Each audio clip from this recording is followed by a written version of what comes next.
Lá para a parte 2, né, da página 86, continuando a resolução da equação do primeiro grau com uma variável. Então, olha lá. Em toda equação iremos encontrar o quê? Uma ou mais letras. Então, vai ter que ter letra. Que indicam valores desconhecidos, que a gente vai chamar de incógnita. Você tem que saber essas coisas, tá? Toda equação tem que apresentar uma ou mais letras que indicam os valores desconhecidos e essas letras nós vamos chamar de incógnitas. Tem que apresentar um sinal de igualdade. Está até em negrito aqui. Sinal de igualdade a gente representa por este símbolo natural, né? Tem um lado esquerdo, tá aqui ele, ó, tem um lado esquerdo, e tem um lado direito, tendo como referência a igualdade, né? Esquerdo da igualdade, direito da igualdade. O lado esquerdo é chamado primeiro membro, ou membro da esquerda. Já o lado da direita é chamado membro da direita ou segundo membro. Tranquilo? Tanto faz. Então, quando eu me referir a segundo membro, estarei me referindo ao que estiver depois da igualdade. Quando eu falar em primeiro membro, estarei me referindo ao que estiver antes da igualdade. Então, nesse exemplo que o livro deu, a letra X é a incógnita, que é o termo desconhecido da equação.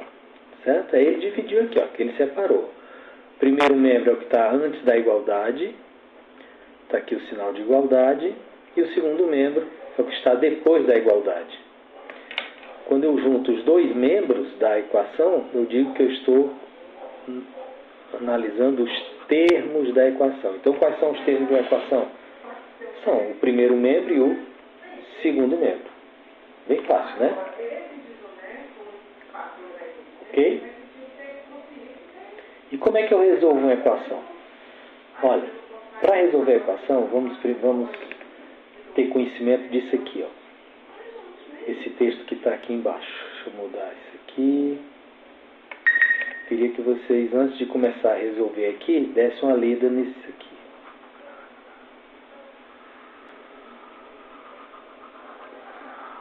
Para justificar o que nós vamos fazer na resolução, tranquilo? Ou seja, é o princípio da equivalência das igualdades. Se eu tiver uma igualdade, qualquer que seja ela, se eu mexer aqui no primeiro membro, o que é que eu chamo de mexer? Fazer uma operação matemática qualquer, somar, subtrair, multiplicar, dividir, extrair raiz quadrada, raiz curva, não interessa, aplicar logaritmo, o que eu quiser. Se eu mexer nesse primeiro membro, eu sou obrigado a mexer da mesma forma no segundo membro. Igualmente, se eu mexer no segundo membro, eu sou obrigado a mexer no primeiro membro também, do mesmo jeito. O que eu fizer de um lado, eu sou obrigado a fazer do outro lado. Para que isso? Para manter a igualdade verdadeira. Tá certo? Para manter a igualdade verdadeira. Tranquilo? Então, essa é a primeira providência que você tem que saber. É isso aí, eu estou fazendo um resumo do que está escrito aqui, tá? Muito bem. Outra coisa que eu tenho que saber. O meu objetivo é encontrar o valor da incógnita. Tá certo? É encontrar o valor da incógnita. Valor este que, quando a gente acha, nós chamamos de raiz. Então, quando eu pedir qual é a raiz da equação, se for, né, é o valor da incógnita que eu vou achar. Significa dizer que eu estou resolvendo a equação. Então, resolver uma equação, ou encontrar sua raiz, ou encontrar o valor da incógnita, é tudo a mesma coisa.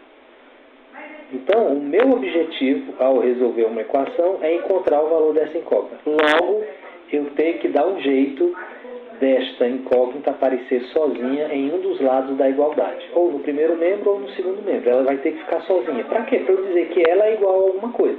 Tá certo? Então, esse é o meu objetivo final.